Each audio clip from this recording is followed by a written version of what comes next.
O Evangelho segundo Lucas. É um dos relatos mais antigos da vida de Jesus e, na verdade, é a primeira parte de uma coleção de 2 volumes, Lucas e Atos. Se você comparar as linhas de abertura de ambos os livros, fica claro que eles provêm do mesmo autor. E há indícios internos no livro de Atos, assim como uma tradição antiga que identificam o autor como sendo Lucas, o companheiro de viagem e colaborador do apóstolo Paulo, que também sabemos que era médico. Lucas começa o seu trabalho com um prefácio explicando como e por que ele escreveu esse livro. Ele reconhece que há outros relatos muito bons da vida de Jesus. Mas ele queria voltar às tradições de testemunhas oculares do maior número possível de discípulos, a fim de produzir o que ele chamou de um relato sobre todas as coisas que foram cumpridas entre nós. Essa palavra, cumpridas, nos mostra por que Lucas escreveu esse relato. Para ele, a história de Jesus não é apenas uma história antiga. Ele quer mostrar como essa história é o cumprimento da longa história de aliança entre Deus e Israel. E, além disso, a história de aliança entre Deus e o mundo inteiro. O conceito do livro é bastante claro. Há uma longa introdução que funciona como base para as histórias de João Batista e de Jesus. E nos capítulos 3 a 9, Lucas pinta um retrato robusto de Jesus e a sua missão na região natal da Galileia. Depois disso, uma grande parte do livro descreve a longa jornada de Jesus até Jerusalém. O que leva ao clímax da história, que é a última semana de Jesus em Jerusalém, levando a sua morte e ressurreição, e que então nos leva até o livro de Atos. Neste vídeo, vamos nos concentrar apenas na primeira parte do Evangelho de Lucas. A introdução é longa e conta as histórias em paralelo do nascimento de João Batista e Jesus.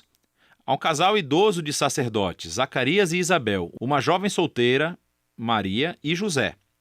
Ambos recebem uma improvável promessa divina de que terão um filho. E ambas as promessas são cumpridas quando João e Jesus nascem. E ambos os pais cantam poemas de celebração. Essas canções de poesia ecoam textos do Antigo Testamento, salmos e profetas, mostrando como essas crianças cumprirão as promessas antigas de Deus. Mas esses poemas também descrevem o papel de cada criança na história que irá se desenvolver. João é o mensageiro profético que foi prometido na Torá e nos profetas, aquele que irá preparar Israel para se encontrar com o seu Deus. E Jesus, ele é o rei messiânico prometido a Davi, que irá trazer o reino de Deus sobre Israel e a bênção de Deus para as nações, exatamente como ele prometeu a Abraão. Depois disso, Maria leva Jesus ao templo de Jerusalém para a sua dedicação. E 2 profetas idosos, Ana e Simeão, veem Jesus e reconhecem quem ele é. E Simeão canta a sua própria canção, um poema inspirado pelo profeta Isaías. Ele diz que esta criança é a salvação de Deus para Israel e que ele se tornará luz para as nações. Assim, com toda essa antecipação, a história avança para a próxima sessão principal, onde Lucas apresenta Jesus e a sua missão. Ele prepara a história com o movimento de renovação de João no Rio Jordão, onde ele clama por um novo reino de Israel, arrependido e comprometido com uma nova vida através do batismo. Ele está se preparando para a chegada do reino de Deus.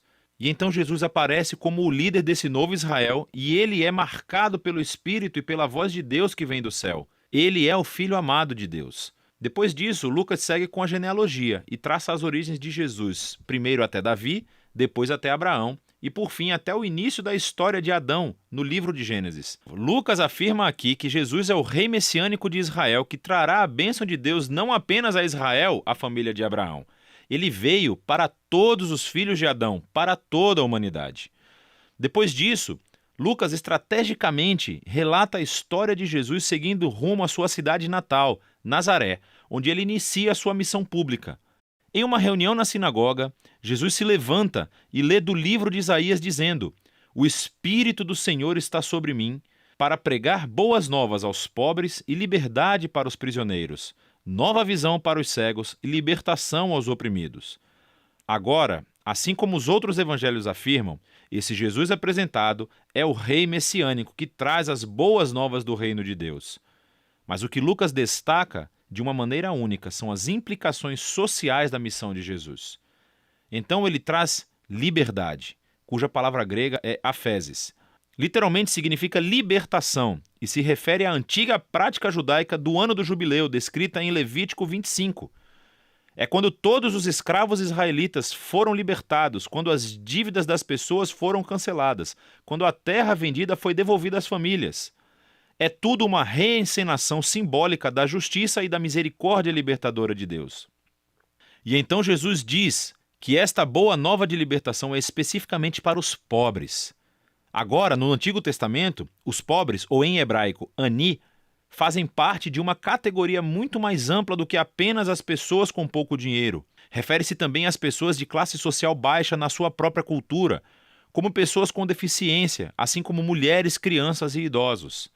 Também pode incluir pessoas forasteiras, como pessoas de outros grupos étnicos ou pessoas cujas más decisões de vida colocaram-nas fora de círculos religiosos aceitáveis. E Jesus diz que o reino de Deus é especialmente uma boa nova para essas pessoas. Então, depois disso, Lucas imediatamente coloca diante de nós um bloco grande de histórias, mostrando-nos como é a boa nova de Jesus para os pobres.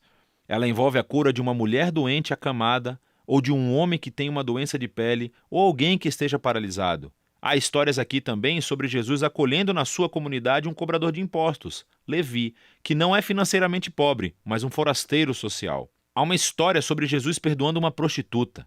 Lucas nos mostra como o reino de Jesus trouxe restauração e inversão das circunstâncias de uma vida inteira. Ele aumenta o círculo de pessoas que são convidadas a descobrir o poder de cura do reino de Deus. E como a missão de Jesus atrai muitos seguidores, ele faz algo ainda mais provocativo. Ele forma essas pessoas em um novo Israel, nomeando sobre eles os 12 discípulos como líderes correspondentes às 12 tribos de Israel.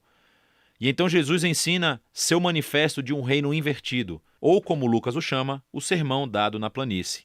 Ele diz que o amor de Deus pelo forasteiro e pelo pobre significa que o seu reino traz uma inversão em todos os nossos sistemas de valores. Ele está aqui para formar um novo povo alternativo de Deus que responderá ao convite de Jesus praticando uma generosidade radical de serviço aos pobres. Pessoas que vão liderar através do serviço de uma vida de paz e perdão. Pessoas que têm uma devoção sincera, profunda, mas que rejeitam a hipocrisia religiosa. A visão radical de Jesus reivindica a autoridade divina. Ela começa a gerar resistência e controvérsia, especialmente entre os líderes religiosos de Israel. A maneira como ele alcança as pessoas questionáveis é uma ameaça às tradições religiosas e ao senso de estabilidade social. E então eles começam a acusar Jesus de blasfêmia contra Deus, de ser um bêbado e de se misturar com os pecadores. E assim essa ascensão culmina em uma nova revelação da missão de Jesus aos seus discípulos. Ele diz que sim, ele é o rei messiânico e que ele afirmará seu reinado sobre Israel, morrendo em Jerusalém, tornando-se o rei servo sofredor de Isaías 53, que morre pelos pecados de Israel.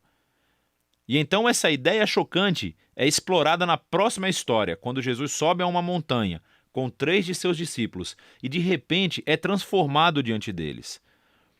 Eles estão envolvidos nesta nuvem da presença de Deus que anuncia: "Este é o meu filho escolhido".